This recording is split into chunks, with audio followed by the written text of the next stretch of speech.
I am Hamish Macbeth, and welcome to the Crimson Noir. A thick, pearlescent fog had rolled off the sea during the night, swallowing the village of Lochdubh whole.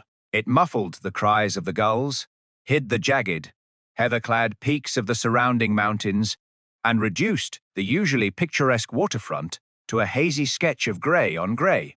Inside the small police station, Constable Hamish Macbeth considered the weather a personal blessing. Fog meant tourists stayed indoors.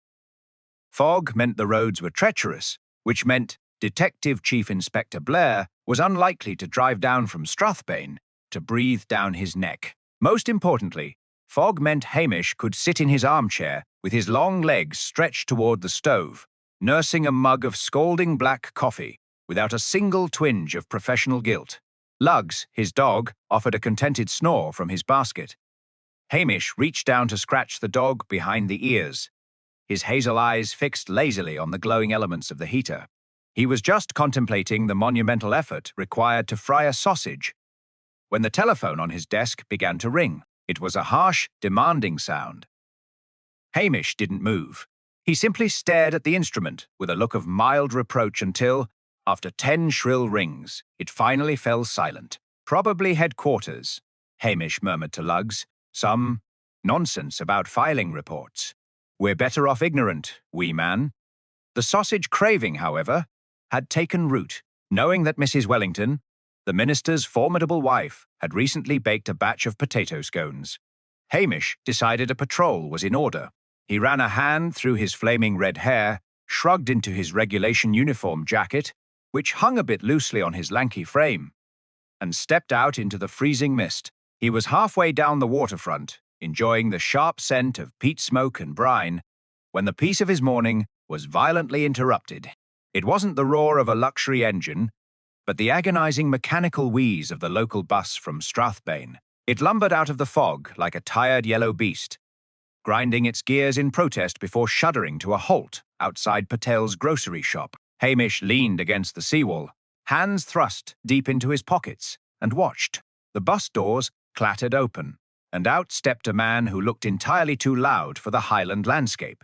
He was dressed in a stiff, brand-new matching tweed suit that no self-respecting local would ever wear, topped with a deerstalker hat that seemed entirely unironic. "I say, is there a porter about?" The man bellowed, his crisp, cut-glass English accent slicing through the damp air. "Careful with those bags, driver. There's sensitive equipment in there."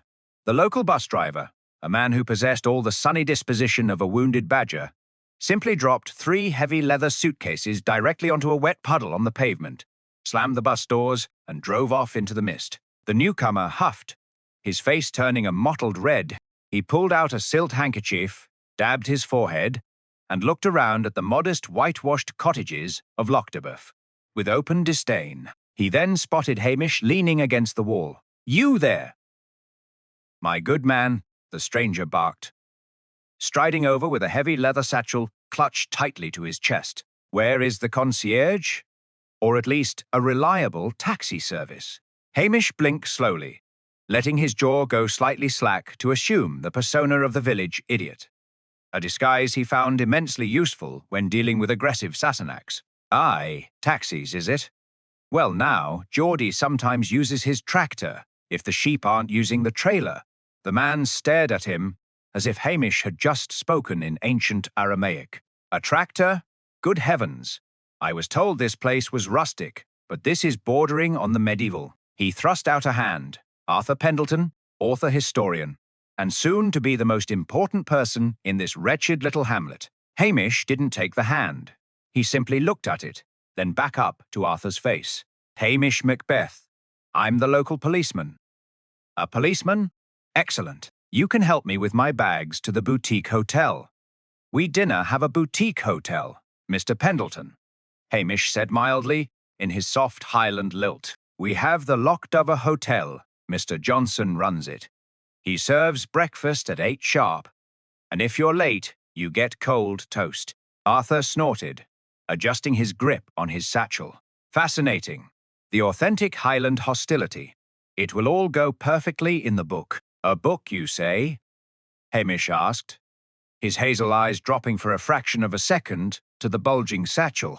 He noticed Pendleton's knuckles were white from gripping it so tightly. "An expose, really," Arthur declared, puffing out his chest. "I recently acquired a collection of diaries and letters from an estate sale in London. They belonged to a former resident of this village who kept meticulous, and I mean meticulous, notes on the private lives of Lochdubh's finest citizens. Affairs, embezzlements, old grudges. I've come to verify the facts, update the research, and publish the skeletons of the glens. I imagine a few people here will be very interested to speak with me, or perhaps pay me not to." He gave a sharp, unpleasant laugh. Hamish felt a cold knot form in his stomach that had nothing to do with the freezing fog. An arrogant outsider with a loud mouth was bad enough. An arrogant outsider waving around the village's dirty laundry and practically begging for blackmail money was a disaster. It was a disruption to the social ecosystem of the village.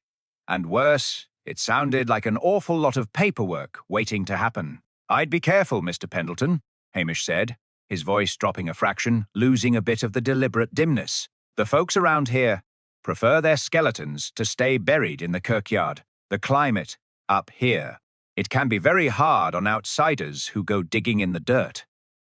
Arthur waved a dismissive hand. "Oh, spare me the cryptic native routine, Constable. I know exactly what I'm doing." He grabbed the handles of two of his suitcases, his face straining with the effort. "Now, point me toward this hotel. I have a rather busy schedule of stirring the pot." Hamish pointed down the road. "Straight on. Ye canna miss it in the fog. Just listen to the sound of Mr. Johnson yelling at the kitchen boy." As Arthur Pendleton trudged off down the damp street, his brand-new boots slipping on the slick cobblestones, Hamish sighed deeply. He watched the man's back disappear into the mist, the heavy satchel of secrets bouncing against his hip. "Well, Lugs," Hamish murmured to the dog, who had trotted out to join him. "There goes my quiet week. That man is practically begging to be murdered. Let's just hope they have the decency to wait until after I've had my sausage." The fog had lifted by morning, leaving Lochdubh bathed in cold sunlight that made the lock sparkle. Hamish Macbeth occupied his favourite stool in the Lochdubh Hotel's cavernous kitchen. He was halfway through a plate of fried eggs and toast, provided by the cook, Mrs. Brodie, who had a soft spot for the spindly policeman. "That Sassenach is a menace," Mrs. Brodie said, wiping flour from her hands. "Came in last night, demanded a dry martini, and insulted Mr. Johnson's haggis. Said it tasted like a boiled sock. The man is courting disaster. He's courting a swift kick in the trousers," Hamish mumbled. "He fed Lugs a scrap of toast, but I canna arrest him for being a pompous windbag. Pity, really?" Hamish was pouring a second mug of tea when the kitchen door burst open. It was Archie McLean, the local fisherman and notorious poacher. He was panting heavily, smelling of diesel and panic. "Hamish," Archie gasped, clutching the doorframe. "You'd best come. It's the Englishman." "The writer fellow?" Hamish sighed, setting his tea down with exaggerated slowness. His eggs were still hot, his tea was perfectly brewed, and his day was ruined. "What has he done now, Archie? Refused to pay for a boat tour?" "No," Archie said, his eyes wide. "He's dead, Hamish, deader than a tinned pilchard, out behind the old smokehouse." Hamish closed his eyes for a brief, mournful second.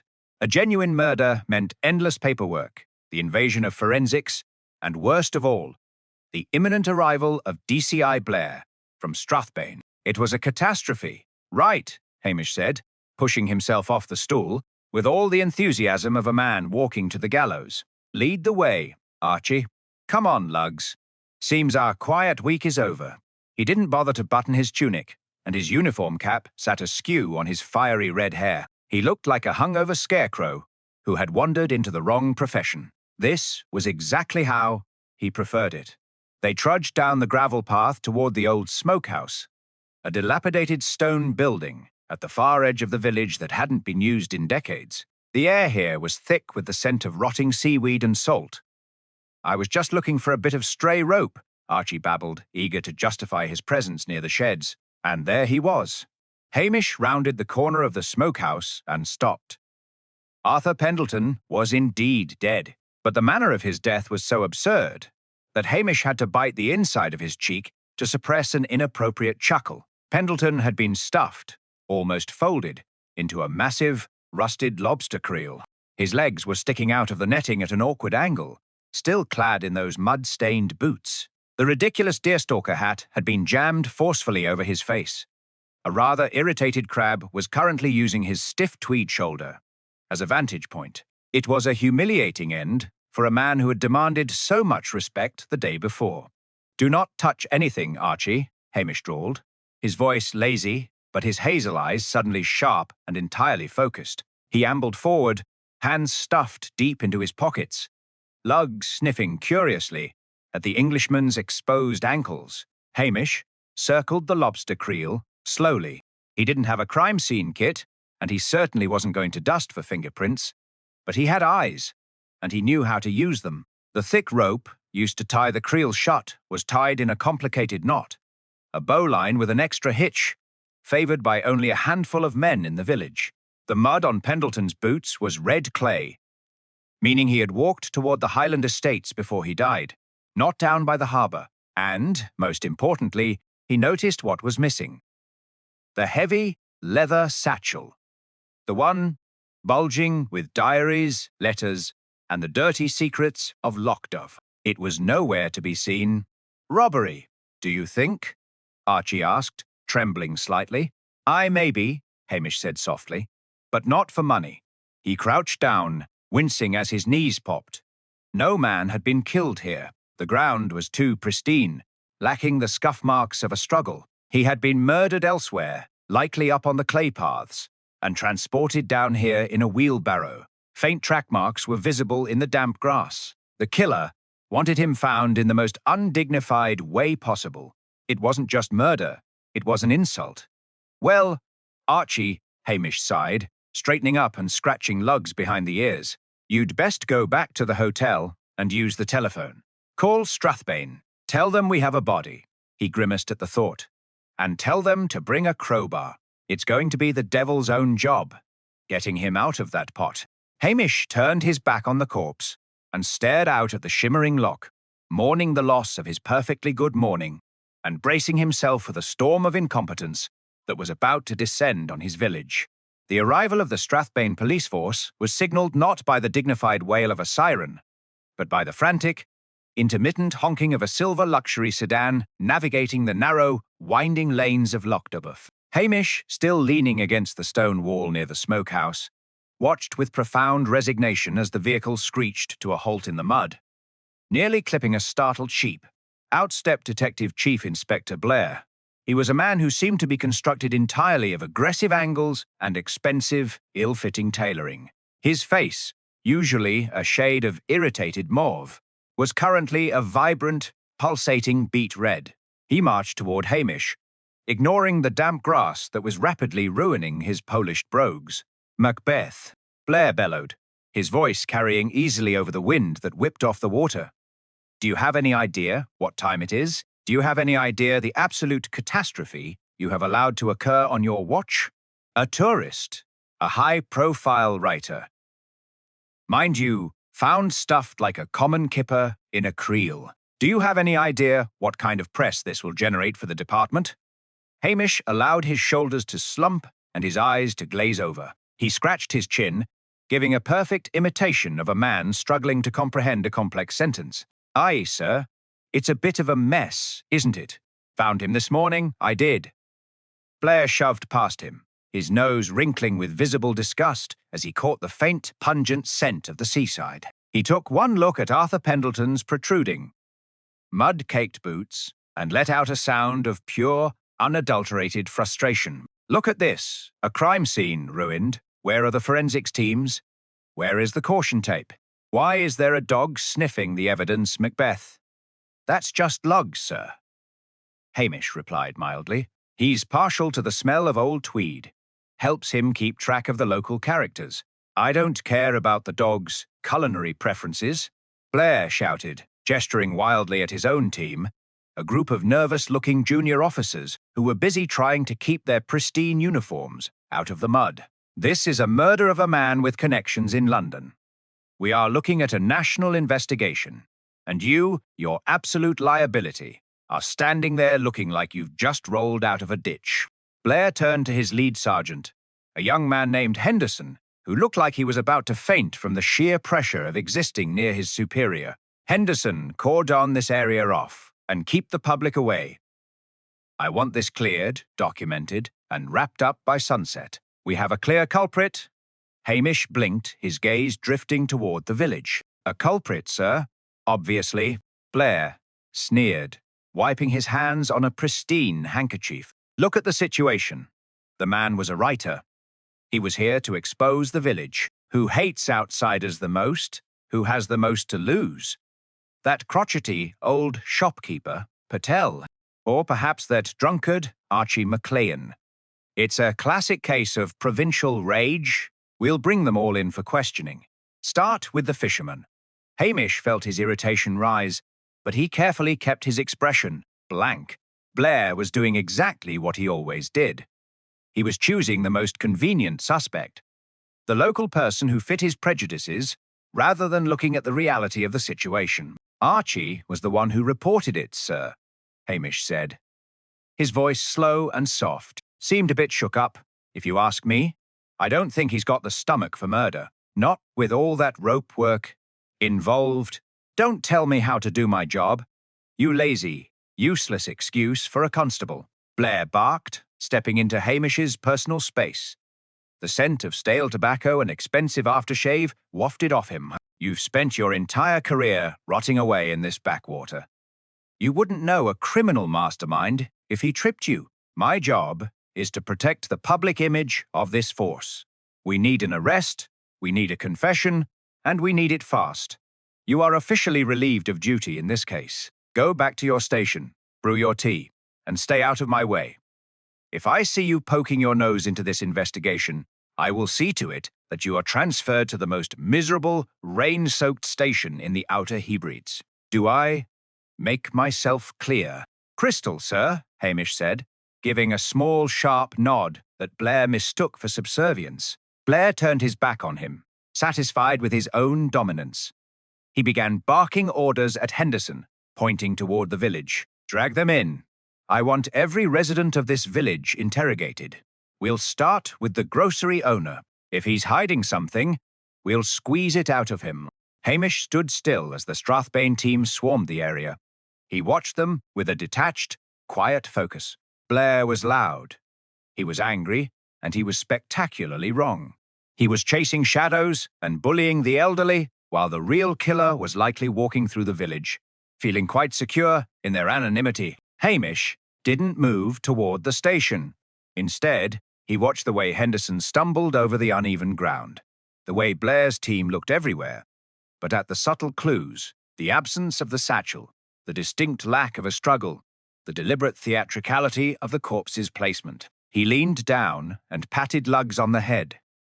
Well, wee man, he whispered, his voice barely audible over the blustering wind. Blair is going to spend the whole day yelling at people who don't deserve it. That gives us plenty of time to find out who actually hated the Englishman enough to put him in a lobster pot. And it's not the fisherman. And it's certainly not Patel. He adjusted his cap, turned his back on the red-faced DCI, and began the long walk back toward the village, his mind already mapping out who, in a town of secrets, had the most reason to fear a man with a bag full of diaries.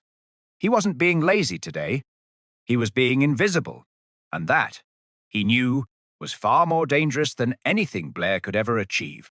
Hamish knew that to solve a murder in Lochdubh, one did not approach people with badges and notebooks. One approached them with an empty stomach and a willingness to listen, while DCI Blair was busy terrifying the local shopkeepers in a windowless interrogation room. Hamish decided that his patrol was in dire need of sustenance. His first stop was the post office, which doubled as the social nerve center of the village. Mrs. Begg, the postmistress, was a woman who could detect a secret at 300 paces. She was currently behind the counter, peering through spectacles, so thick They made her eyes look like two trapped, inquisitive beetles. "Hamish," she chirped, though her expression remained guarded. "They say you've been sacked. Sent to your room by that red-faced man from the city. Not sacked, Mrs. Begg." "Just given a bit of time to reflect," Hamish said, leaning his elbows on the counter. "I don't suppose you've any of those shortbread biscuits left. Those with a little lemon zest?" Mrs. Begg sighed, a sound of theatrical martyrdom, but reached under the counter to produce a tin. "The Englishman was here yesterday, you know, Arthur Pendleton." Hamish took a biscuit, savouring the buttery crumble. "Was he now? Did he say what he was after?" "He wasn't after mail," Mrs. Begg whispered, leaning forward so far her nose nearly touched the glass. "He was asking about the genealogy books. Kept insisting that the parish records from 30 years ago had been tampered with. He had a list of names. People who had moved away, people who had passed under mysterious circumstances. He was very rude about it, said the records were a mess of Highland obfuscation. Did he show you the list?" "No, kept it in that horrid leather bag of his. He seemed terrified of someone seeing it. Kept looking out the window, twitching every time a car passed." Hamish nodded, his mind filing the information away. The bag wasn't just a collection of old letters, it was a hit list. "Did he mention anyone, by name, anyone local?" "Only the minister," she said, lowering her voice further. "He said he had a divine revelation about the Reverend's family tree. The minister didn't look happy about it, I can tell you that. Saw them arguing near the kirkyard just before sunset." Hamish thanked her, grabbed an extra biscuit for lugs, and wandered out into the biting wind. The pieces were beginning to align. If Pendleton was digging into the past, he wasn't looking for simple village gossip. He was looking for a skeleton that had enough weight to ruin a reputation. He found the minister, Reverend McKinnon, weeding his garden with a ferocity that suggested he was punishing the earth rather than tending it. The Reverend was a tall, angular man with a reputation for fire and brimstone sermons, but he was currently looking remarkably pale. "Reverend," Hamish said, tipping his cap. "Lovely weather for weeding." The minister jumped, nearly dropping his trowel. "Constable, or should I say, former constable. I heard the circus was in town." "The circus is currently making a mess of my office," Hamish agreed, strolling toward the fence. "I hear you and the writer had a disagreement yesterday." McKinnon straightened, his back cracking. "He was a miserable little man, Hamish. He came here, threatening to expose a scandal involving my predecessor. Rubbish, of course. Lies and malice. I told him if he didn't leave the village, he would find himself looking for another line of work. Did he take it as a threat? He laughed at me, said his research was protected by his publisher in London. He was an extortionist, Hamish, plain and simple. "And the bag?" Hamish asked, watching the man's eyes closely. "Did he have it with him when you argued?" "Yes. He wouldn't let go of the strap. Even when he was shouting, he kept his hand firmly on that bag." Hamish left the rectory and made his way to the curry shop, where he found Patel looking frayed and exhausted. The man had clearly been through the ringer with Blair's questioning. "He asked me about the money, Hamish," Patel exclaimed, serving him a cup of steaming, spiced tea. "As if I would kill a man for the price of a curry. I told him I have no interest in his secrets." "Did you see him talking to anyone else, Patel? Anyone who might have wanted those papers?" Patel thought for a moment, his dark eyes reflective. "Actually, yes. Late last night, after the shop closed. He was standing near the dock, waiting for someone. I saw a flash of a woman's coat, red, very distinctive, but the fog was too thick to see. They were arguing, and then I went home. I didn't want any trouble." Hamish sipped his tea, the warmth spreading through his chest. "A red coat. That didn't narrow it down much, but it added a layer of intimacy to the crime. This wasn't just about a cold-blooded expose. It was about someone who had a personal, visceral reason to stop the publication." As he walked back toward the station, the wind picked up, howling through the narrow alleys of Lochdubh. The village seemed to be holding its breath, waiting for the other shoe to drop. Blair was still in the station, yelling at a terrified witness, oblivious to the fact that the entire village was effectively closing ranks around him. Hamish felt the familiar, comfortable weight of his duty, not to the law, but to the truth of this place. The Englishman had come here to strip the village of its dignity, and he had paid the price. But who had felt the sharpest sting of his blade? He stopped by the edge of the water, looking at the spot where the creel had been found. The tide was coming in, washing away the last traces of the scene. He pulled his collar up against the cold, his mind replaying the day. He had the list, the motive, and a phantom in a red coat. He just needed the person who was clever enough to turn a simple grudge into a piece of dark Highland theatre. He had enough information now. He just had to make sure Blair remained too distracted to stumble onto the answer before he could set his own game in motion. Hamish retreated to the one place in Lochdubh where he could theoretically find a moment of peace, a sheltered bench overlooking the harbour, partially obscured by a dense thicket of gorse. He was nursing a lukewarm coffee he'd cadged from the back kitchen of the hotel when a familiar silhouette appeared through the mist. Priscilla Halberton Smythe. She moved with an effortless grace that seemed entirely alien to the rugged, muddy reality of the village. Even in the gloom, her wool coat, a vibrant, striking crimson, seemed to glow. Hamish felt his heart perform a complicated, uneven rhythm that he found both annoying and entirely inevitable. "Hamish," she said, her tone crisp.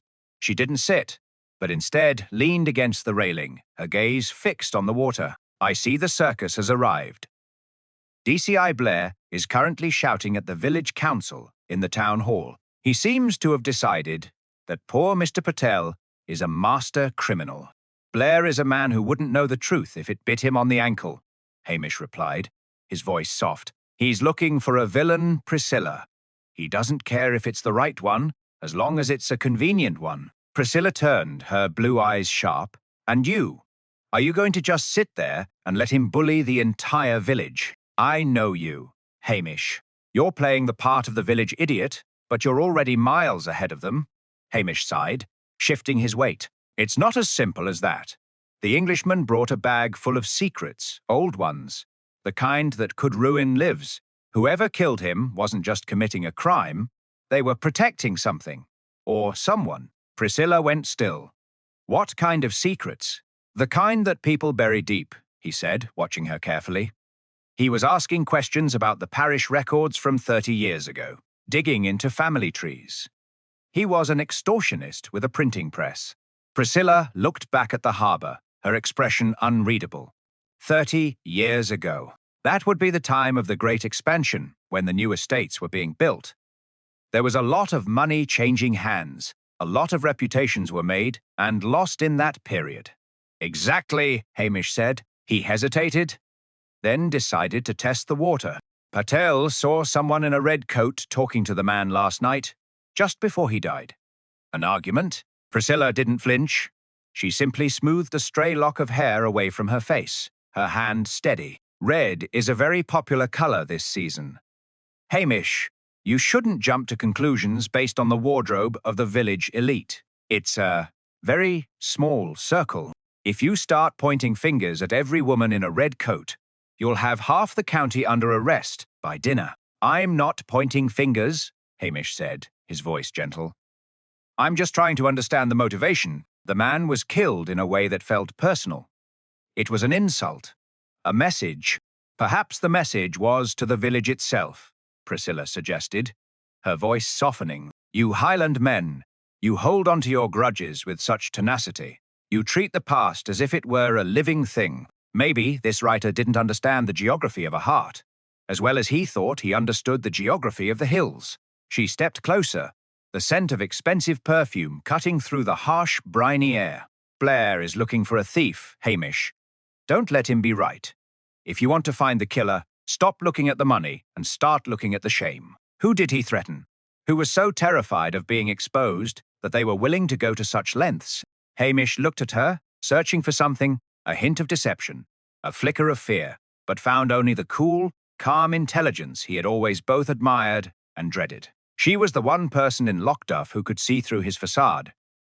Yet she never pulled the mask away. "I have a plan," Hamish said quietly, "but it takes some patience. And it requires Blair to keep making a fool of himself for at least another 12 hours. Priscilla smiled, a small, knowing expression. Blair will provide you with all the time you need. He's predictable. You, however, are a variable. Just be careful. Hamish, this isn't one of your little poacher chases.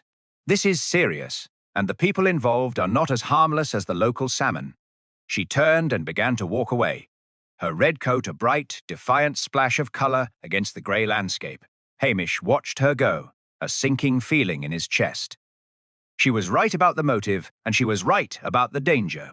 But as he looked at her retreating form, he couldn't help but wonder if she was telling him exactly what he needed to hear, or if she was steering him toward a path of her own choosing. He looked down at his coffee, now completely cold. He had the motivation, the method, and now a very complicated set of social dynamics to unravel. He had wanted a quiet week, but as he sat in the cold, damp wind of Lochdubh, he knew that the silence was gone. The secret was out, and in a village like this, the truth was rarely something that brought peace. It was something that brought a reckoning. He stood up, his joints aching, and started the long walk toward the village, his mind turning over everything Priscilla had said. The pieces were shifting, and he was the only one who realized that the game had already begun.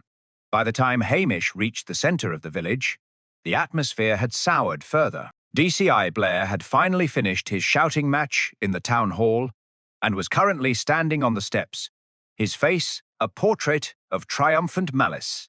Beside him, two of his officers were leading Archie McLean toward the police vehicle. Archie looked shell-shocked, his head hanging low, his hands cuffed in front of him. "Got him, Macbeth?" Blair bellowed, catching sight of Hamish from across the square. "The fisherman caught him red-handed or close enough. We found a stash of stolen property in his cottage, old letters, diaries, all sorts of incriminating trash. Plus, he had the motive. The Englishman was going to expose his poaching rings to the authorities. Case closed. You lazy oaf. I'll be taking the credit, and you'll be lucky if I don't recommend you for immediate termination." Hamish didn't say a word. He just stood there, his hands in his pockets, watching as they shoved Archie into the back of the car. It was the perfect story. It was simple, it was clean, and it was entirely wrong. Hamish knew Archie. He was a thief, yes, but he was a man who lacked the imagination for a murder, let alone the cold-blooded theatricality of stuffing a man into a lobster pot.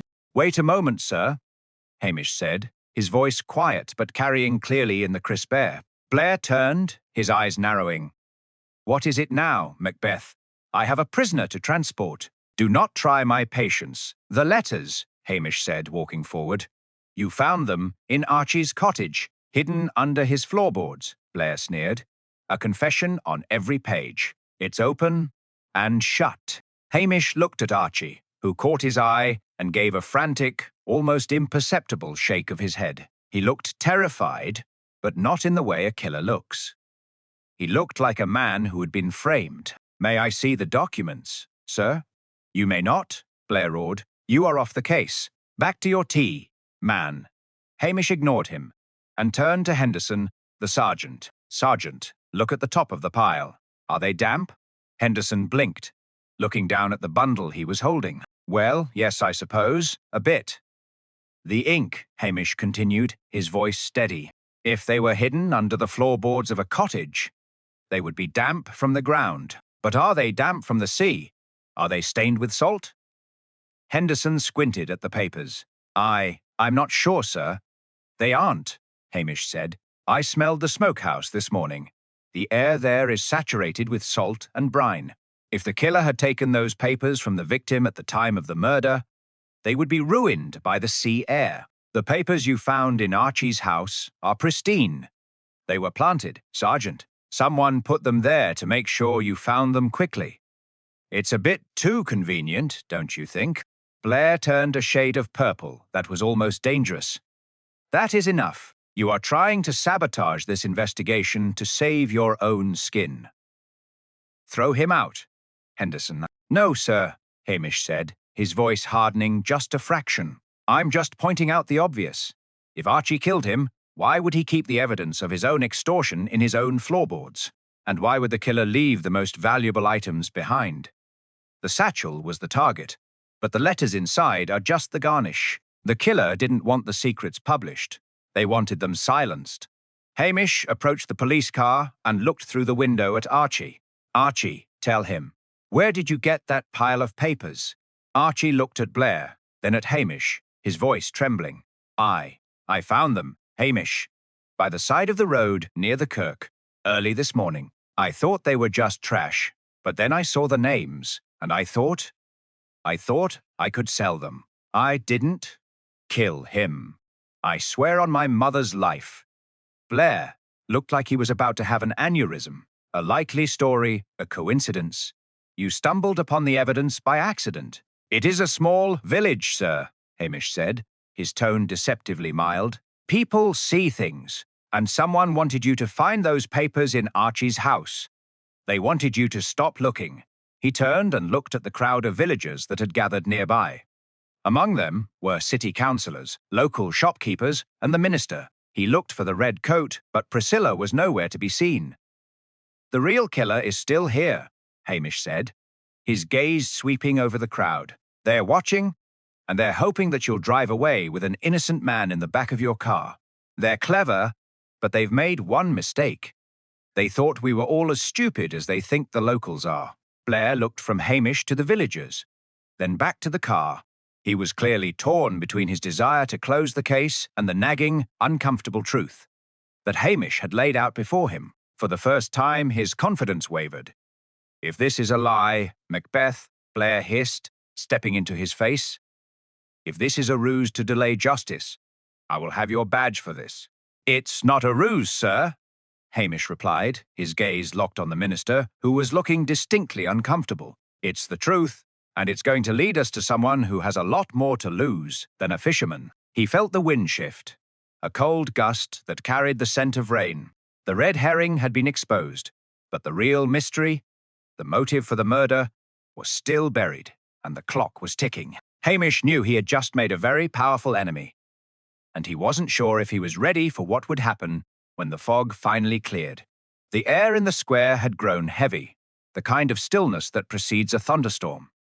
DCI Blair was still staring at the bundles of papers in Henderson's hands, his face a conflicting map of frustration and dawning, unwelcome realization.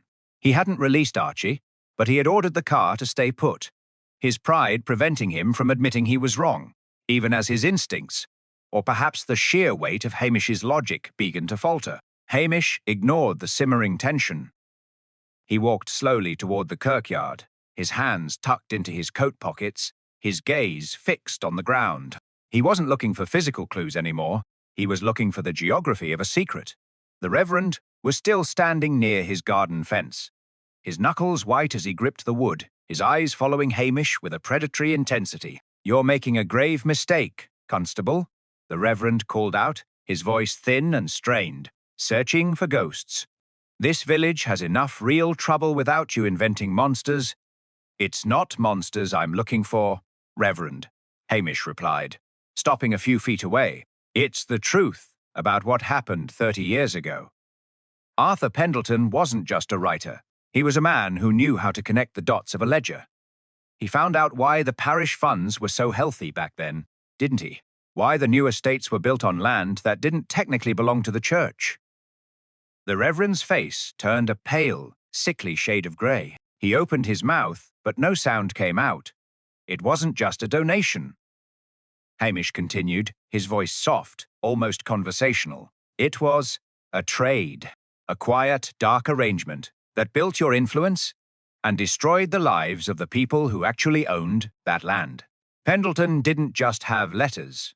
He had the original deeds, the ones that proved the forgery. That's why he was here. He wasn't looking for a scandal. He was looking for an inheritance, a massive, silent payout from the families who are still living in those houses today. The motive was far more human than any simple grudge. It was the frantic, desperate greed of a man who had built his entire life on a foundation of stolen soil. If the truth came out, the Reverend wouldn't just lose his position, he would be destitute. A disgraced pariah who had spent 3 decades preaching virtue on the back of a lie. "He came to you first, didn't he?" Hamish asked, leaning against the stone wall. "He didn't argue with you about the past. He offered you a deal, and when you refused, he threatened to go to the authorities. That's when you realized that silence was too expensive. You have no proof, the Reverend whispered, his voice shaking. You're just a country policeman with a penchant for dramatics. I don't need proof yet, Hamish said, watching the Reverend's eyes dart toward the path leading to the rectory. I just need to know why you wore the red coat, Reverend. Or perhaps why you made sure someone else was seen wearing it. Mention of the coat seemed to trigger something. The Reverend's composure shattered. He stepped forward, his eyes wild. It was an accident. I only meant to scare him. I went to the smokehouse to take the bag. That was all. I just wanted the papers. I didn't want him dead, but he wouldn't let go. He screamed, and I just panicked. I didn't mean to hurt him. The confession hung in the air, sudden and suffocating. The Reverend slumped against the fence, his body shaking with a mixture of terror and relief. He had been living under the weight of that secret for 3 decades. And now, in the face of Hamish's quiet, unrelenting pressure, it had finally crushed him. Across the square, DCI Blair and his officers had been watching the exchange. They had heard enough. Henderson started running toward them, his face pale. The silence of the village was shattered by the sound of approaching sirens, though they seemed distant, almost irrelevant. Hamish stood back, his face unreadable. He had found the motive, and he had secured the truth. But as he looked at the shattered man before him, he felt no sense of victory. The scandal would rip through the village like a wildfire. The reputations, the livelihoods, the quiet peace of Lochdubh, it was all going to be dragged into the light, and nothing would ever be the same again. He saw Blair barking orders, the scene transforming into a blur of activity. The handcuffs were out, and the solemnity of the arrest felt heavy. Hamish felt a familiar, deep-seated ache in his bones. He had done his job, he had protected the village from a false arrest, and he had exposed the killer, but he had also shattered the very tranquility he had been trying to protect. He turned away from the scene, his heart heavy. He didn't want the recognition, he didn't want the praise, and he certainly didn't want the inevitable investigation that would follow. He just wanted to go back to his station, to his quiet stove, and to the illusion that the world was as simple and orderly as it had seemed only yesterday. He looked at Luggs, who was waiting patiently by his side, and gave a faint, sad smile. The case was solved, but the village was broken. Hamish knew all too well that there were some things you could never put back together once they had been destroyed. He started the long walk back to the station, leaving the chaos behind him, wondering if he would ever find the quiet again. The arrest of the Reverend, while shocking, felt incomplete to Hamish. As the police van pulled away with the minister, the village seemed to exhale a collective, jagged breath. However, Hamish remained standing near the smokehouse, his brow furrowed. There was a lingering dissonance in the air, a sour note in the melody of the investigation. The Reverend had confessed to the struggle, to the panic, and to the desperate attempt to silence the extortionist. But something felt fundamentally misaligned with the cold, calculated way the body had been presented. He looked down at Luggs, who was sniffing the damp earth where the lobster creel had rested. "He's a man of God, Luggs, not a fisherman," Hamish murmured, his voice barely rising above the rhythmic lapping of the lock. He wouldn't know a bowline knot from a sailor's hitch. Someone else tied that knot, and someone else planted those papers in Archie's home.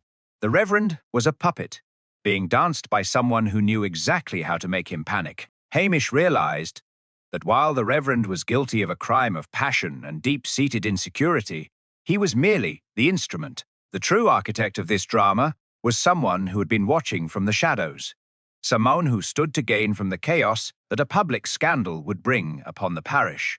He needed a way to draw the real puppeteer out, a way to make them feel confident enough to reveal their hand before they realized the Reverend had already folded. He decided on a delicate bit of theatre. He needed to spread a rumor that would act as bait. He wandered into the local pub, the Lochdubh of Arms, where the remaining village gossip-mongers were huddled, their voices hushed and frantic. He sat at the bar, letting his shoulders sag, and ordered a coffee, an act of such profound dullness that the barman didn't even bother to ask him about the arrest. "Terrible business," Hamish said to no one in particular, his voice carrying just enough weight to be overheard by the woman in the corner. a sharp-faced widow named Mrs. MacLeod, who had been an avid, if vocal, opponent of the Reverend's new building projects. I found a second bag, you know, hidden under the floorboards of the rectory. It seems the Englishman wasn't just working for himself. He had a silent partner, someone who was funding the investigation, someone who had the original, authentic deeds the Reverend didn't know existed. I'm going back tonight at midnight to collect the evidence for DCI Blair. He made sure his voice sounded tired, almost careless. He didn't look at Mrs. MacLeod, but he caught the way her hand trembled as she lifted her glass. She was a woman who had been obsessed with the parish archives for years. A woman who had been humiliated by the Reverend time and again. She was exactly the sort of person who would be terrified of a second bag of secrets, and exactly the sort of person who would believe that a lazy policeman like Hamish would be foolish enough to leave evidence unguarded. He left the pub a few minutes later, leaving his coffee unfinished. He made a point of walking slowly toward his station, making sure he was seen by the busybodies lingering near the square. Once he reached the cover of the shadows near the harbour, he doubled back, moving with a speed and silent grace that belied his unkempt appearance. He retreated to the vicinity of the smokehouse, hiding himself behind a stack of weathered timber. He waited, the cold settling deep into his bones. The wind died down, and the village fell into a silence that felt oppressive. Hours ticked by. He watched the moonlight reflect off the black, glassy surface of the water, his eyes scanning the path leading toward the kirkyard. He wasn't looking for a monster, he was looking for a desperate soul. Just after midnight, he saw a movement. A figure emerged from the mist, walking with a nervous, staccato rhythm. It was a woman, draped in a dark cloak, her face hidden by a hood. She moved toward the spot where the body had been found, her eyes darting around the ruins as if she expected to find something left behind. She stopped at the sight, her hands shaking as she began to dig into the damp, soft soil near the foundation of the smokehouse. Hamish didn't move. He felt the familiar surge of adrenaline, but he kept it tightly leashed. He watched her search, her movements growing more frantic as the seconds passed. She was looking for a bag that didn't exist, a phantom collection of documents that Hamish had invented to lure her into the open. She was looking for the evidence that would tie her to the original crime, the evidence that she had tried to suppress by pushing the Reverend into a corner. She stood up, her chest heaving, and turned to look back toward the village. The moonlight hit her face, and Hamish saw the sharp, cold features of Mrs. MacLeod. She was clutching a small flashlight, her eyes wide with a mixture of terror and realization. She had been played, and in her realization, she had revealed the truth. She hadn't just watched the chaos unfold, she had curated it. And now, she was trapped by her own greed and paranoia. Hamish stood up from behind the woodpile, his presence suddenly looming in the darkness, and he knew that the final act of this tragedy was about to begin. The moonlight etched sharp silver lines across the ruins of the smokehouse, illuminating Mrs. MacLeod as she stood frozen, the small flashlight trembling in her grip. She had been so consumed by the phantom promise of the documents that she hadn't heard Hamish approach. When he stepped out from behind the stack of timber, his shadow stretched long and thin across the wet grass. She let out a sharp, stifled gasp and spun around, the light swinging wildly before settling on his face.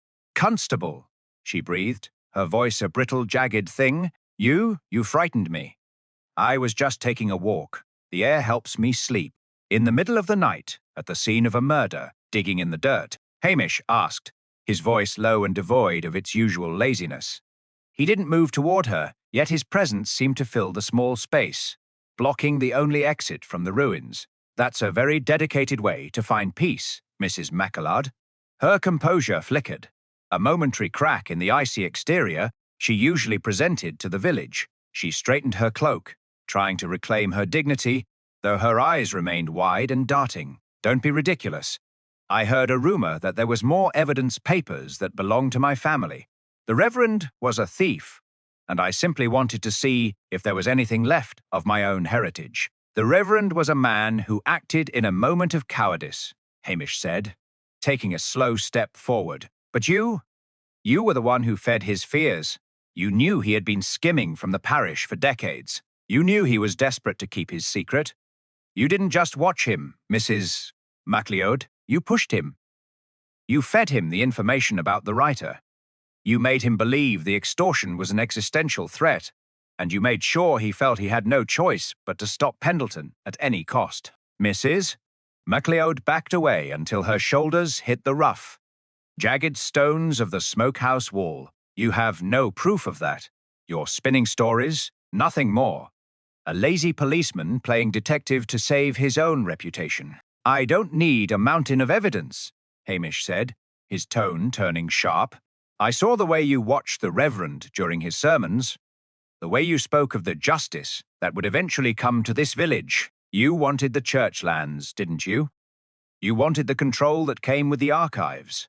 If the Reverend was disgraced, and the church was forced to relinquish its hold on the estates, you would be the first in line to reclaim the land that your ancestors once held. You weren't protecting a legacy. You were manufacturing a path to power. Her face twisted, the mask of the mourning widow, dropping to reveal a core of cold, hard ambition. And who would believe you? The man is already in custody. He's already confessed. The case is finished, Constable. Even your blustering Inspector Blair won't listen to the ravings of a man who prefers the company of his dog to the society of his peers. He might not, Hamish agreed, but he doesn't have to. You see, the Reverend didn't just confess to the murder. He confessed to the arrangement. He told the officers that someone had been feeding him letters, directing his movements, and promising him that the writer would disappear if he just took the initiative. He didn't know your name. He only knew you by the anonymous tips you left in the collection plate. But he described the red coat, the one you borrowed from Priscilla's tailor, the one you made sure was seen near the harbour last night. Mrs. MacLeod lunged, not toward Hamish, but toward the gap between him and the wall, her fingers curled into claws. She was faster than her age suggested, a desperate, coiled spring of fury. She collided with him, trying to push past, her nails raking across his uniform jacket. Hamish didn't retreat. He stepped into her motion, catching her arms in a grip that was surprisingly firm and uncompromising. She struggled, a litany of insults and vitriol spilling from her lips, her face contorted with a rage that had clearly been simmering for a lifetime. You ignorant peasant, you have no right.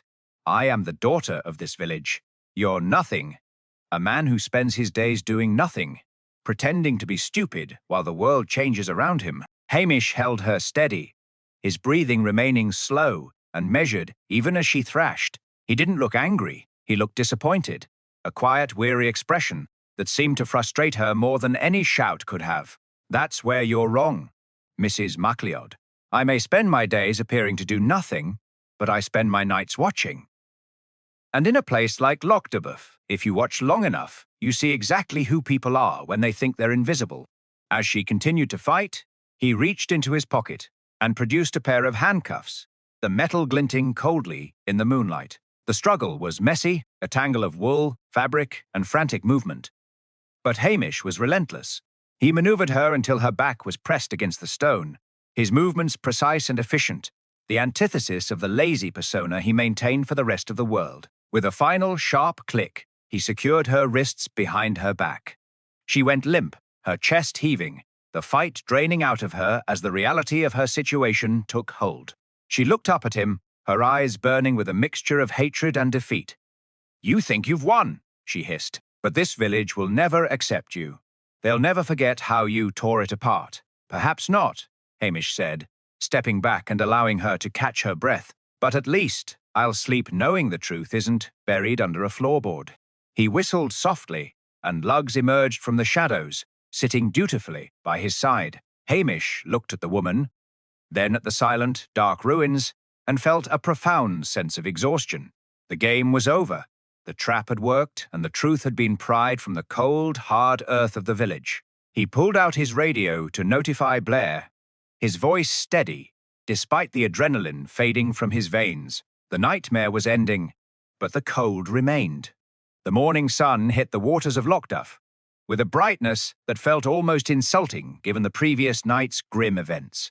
Hamish Macbeth stood outside his small, whitewashed police station, his hands deep in his pockets, watching the spectacle unfolding near the harbour. DCI Blair was in his element, holding court before a small group of journalists who had descended upon the village like a flock of hungry crows. Blair was preening, his chest puffed out, his face wiped clean of the purple rage that had defined his presence for the last 2 days. "A complex web of deceit," Blair proclaimed, gesturing expansively toward the police cruisers and the now shackled Mrs. MacLeod. "My team and I identified the discrepancies in the initial reports almost immediately. We tracked the perpetrator through a rigorous analysis of the local social strata and a brilliant psychological entrapment maneuver. It was a textbook case of municipal manipulation. And I am proud to say the Strathbane police force has once again upheld the standard of Highland justice." Hamish watched from a distance, hidden by the shadow of the station. He wasn't bothered in the slightest. In fact, he felt a wave of profound relief wash over him. As long as Blair was convinced that he, and only he, had masterminded the investigation, Hamish would remain the lazy, useless peasant of Lochdubh. The prospect of being promoted to a bustling city, trapped behind a desk, and forced to wear a tie every day was a fate far worse than any murder investigation. He would gladly trade the glory of the win for the peace of his quiet life. Blair spotted Hamish and signaled for him to approach. The DCI looked smug, his eyes glinting with a patronizing pity. "Ah, Macbeth, come here, man. Don't just skulk about like a stray dog. You see? This is how it's done. Proper procedures, aggressive pursuit, and a decisive conclusion. I'll be putting in a note to your superiors about your adequate support during this affair. Though I must say, your lack of initiative was almost breathtaking." Hamish shuffled his feet, letting his shoulders slouch and his gaze fall to the ground. "Aye, sir. It was a marvel watching you work. I don't think I could have managed such a thing in 1,000 years. I'm just grateful you were here to handle the real heavy lifting." Blair beamed, clearly delighted by the validation. He patted Hamish on the shoulder with a heavy, dismissive hand. "Yes, well, someone has to keep these backwaters from descending into absolute anarchy. You stick to your tea and your patrolling, Macbeth. Leave the real police work to those of us who have the ambition for it." "I intend to, sir. Nothing I like better than a quiet cup of coffee," Hamish murmured, offering a vacant, agreeable smile. Once Blair turned back to his sycophantic team, Hamish retreated into the station, the door clicking shut behind him with a satisfying finality. He exhaled a long, shaky breath and leaned against the wood. The village would talk for weeks, of course. They would analyze every detail of the Reverend's fall and Mrs. MacLeod's betrayal, but they would also know, in their own quiet Highland way, exactly how the truth had been uncovered. They would see Hamish at the store or the pub, and they would nod. Not with the reverence they might give a hero, but with the silent, knowing respect of neighbors who understood the value of a man who kept his secrets and stayed in his place. He walked over to his stove, the kettle already whistling softly. He measured out the grounds. The ritual of the morning, a grounding anchor in the wake of the madness. The silence of the station felt different now. Less empty, more serene. He had protected his home from the encroachment of the outside world, from the arrogance of the city, and from the disruption of the truth. He had played the fool to keep the dream alive.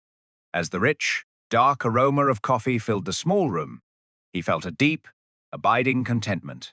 Luggs trotted into the room, wagging his tail, and curled up in his basket with a contented sigh. Hamish sat in his armchair, his long legs stretched toward the heat, and looked out the window at the mountains. The fog was rolling in again, soft and white, shielding Lochdubh from the prying eyes of the world. The investigation was over. The police had retreated to their offices in Strathbane, and the village was once again a place where a man could be exactly who he was without anyone asking for more. He took a slow, steaming sip of his coffee, letting the warmth settle into his tired limbs. He had dodged the promotion, he had preserved his anonymity, and he had secured the quiet, predictable rhythm of his life. It was a small, fragile victory, but to Hamish Macbeth it was the only thing that mattered. As the mist thickened against the glass, he picked up a book, turned a page, and let the rest of the world fade into the background. Lochdubh was quiet. The tea was hot, and for the first time in days, there was absolutely nothing that needed to be done. He was home, and that was more than enough.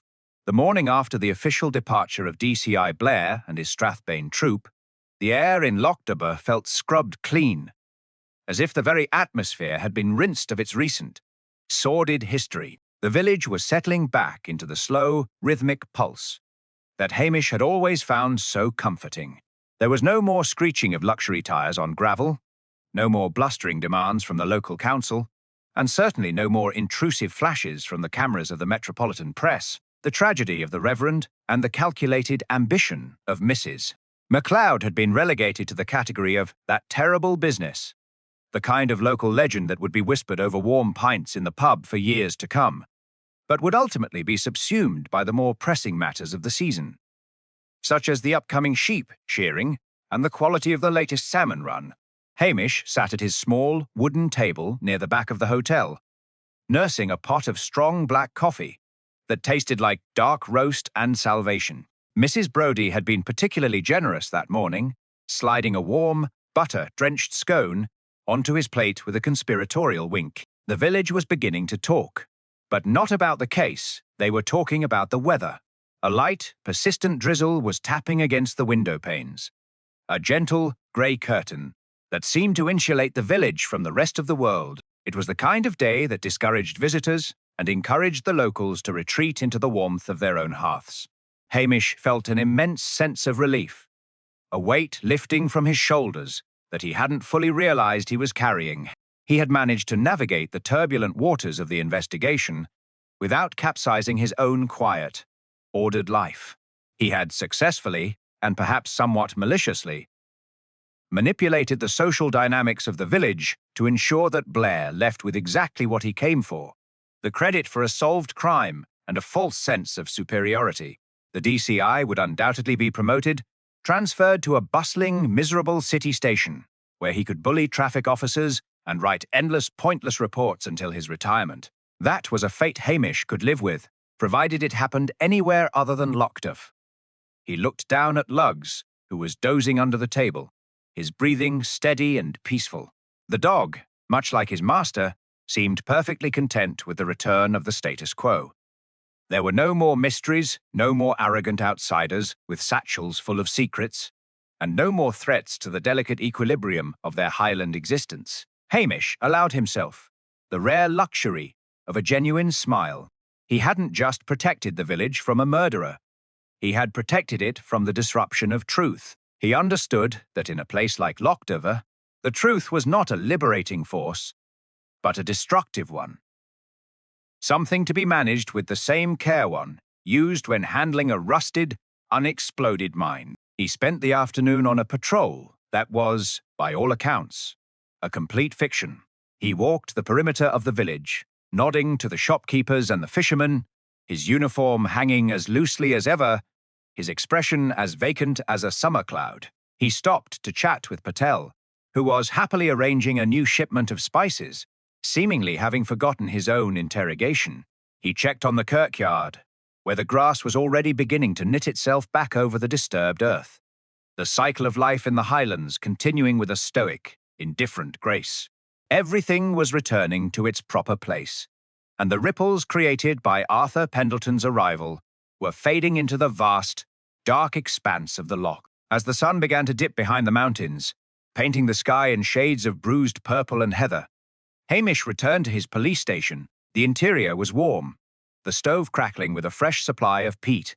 He brewed a final pot of tea, the steam rising in lazy, graceful spirals toward the ceiling. He felt no desire to analyze what he had done or how he had done it. The morality of his actions was not something he felt the need to weigh. He lived by the rhythm of the hills, and the hills demanded peace above all else. He was a constable of the Highlands, and his duty was not to the law as it was written in the distant, dusty halls of the city, but to the people, the land, and the silence that bound them together. He sat back in his armchair, a worn book of local history, resting on his lap. He wasn't reading it. He was simply enjoying the sensation of having nothing expected of him. For the next 12 hours, there would be no phone calls, no desperate gasps from the community, and no threats to his continued residency in the only place he had ever truly called home.